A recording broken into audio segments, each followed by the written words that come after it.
శ్రీమాత్రే నమః శ్రీ గురుభ్యో నమః.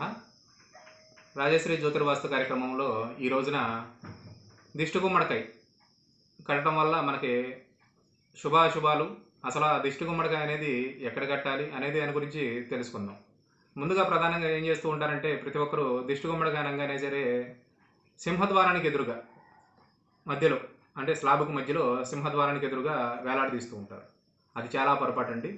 సింహద్వారానికి ఎదురుగా వేలాడదీయటం వల్ల ఏమవుతుందంటే, ఎప్పుడైనా సరే మనం బూడిద గుమ్మడికి దేనికి కడతాము, మనం నెగిటివ్ ఎనర్జీని తీసుకుని మన ఇంట్లోకి నెగిటివ్ ఎనర్జీ రాకుండా, ఎలాంటి చెడు దృష్టి పడకుండా, మనం ఇంటి వైపు చూడకుండా మనం దిష్టికి కడుతూ ఉంటాం.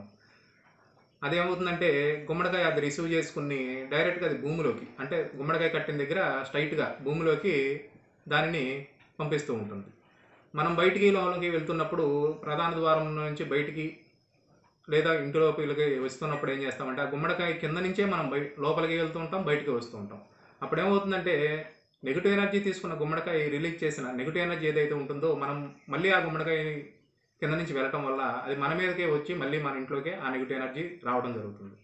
కనుక మీరు ఏం చేస్తూ ఉంటారంటే, ప్రధాన ద్వారానికి ఇంటి లోపలికి వెళ్ళేటప్పుడు ఎప్పుడైనా సరే మీ ఎడమ చేతి వైపున గుమ్మానికి, అంటే సింహద్వారానికి ఎదురుగా కాకుండా ప్రధాన ద్వారానికి ఎడమ వైపున, అంటే ఇంటి లోపలికి వెళ్ళేటప్పుడు ఎడమ వైపున మీరు ఆ గుమ్మడికాయని కట్టడం వల్ల మీరు దాని కింద నుంచి వెళ్ళటం జరగదు. ఆ నెగిటివ్ ఎనర్జీ అనేది డైరెక్ట్గా భూమిలోకి వెళ్ళటం జరుగుతుంది.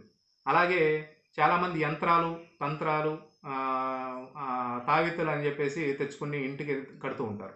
అవి కూడా ఎప్పుడు కూడా ప్రధాన ద్వారానికి ఎడమ వైపున, అంటే మనం ఇంటిలోకి వెళ్తున్నప్పుడు మనకి ఎడమ వైపున, ఇంట్లో నుంచి బయటకు వస్తున్నప్పుడు మనకు కుడివైపున ఎప్పుడు కూడా కట్టాలన్నమాట. అది యమస్థానం అంటారు.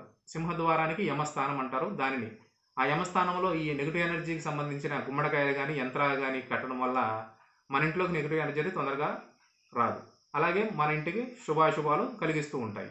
అలాగే ప్రతి ఒక్కరు కూడా గుమ్మడికాయ కట్టేసిన తర్వాత దాన్ని అలా వదిలేస్తూ ఉంటారు. అలా వదిలేయటం చాలా ప్రమాదం అండి. గుమ్మడికాయ కట్టిన తర్వాత మనం నిత్య పూజలు చేస్తున్నప్పుడు ఒకసారి సాంబ్రాణి అగరబత్తి వెలిగించినప్పుడు ఒక్కసారి తీసుకెళ్ళి ఆ గుమ్మడికాయకి ఒకసారి ధూపం చూపించడం వల్ల మనం కట్టిన ఏదైతే గుమ్మడికాయ ఉంటుందో మన మీదకి ఆ నెగిటివ్ ఎనర్జీని రిలీజ్ చేయకుండా ఒకసారి ధూపం చూపించడం వల్ల ఆ నెగిటివ్ ఎనర్జీ అనేది, ఆ ధూపం వాసన ఎలా అయితే బయటికి వెళ్ళిపోతుందో మన ఇంట్లోంచి, అలా మన నెగిటివ్ ఎనర్జీని కూడా ఆ గుమ్మడికాయ మన ఇంటి నుంచి దూరంగా తీసుకెళ్ళడం జరుగుతుంది. ధన్యవాదాలు.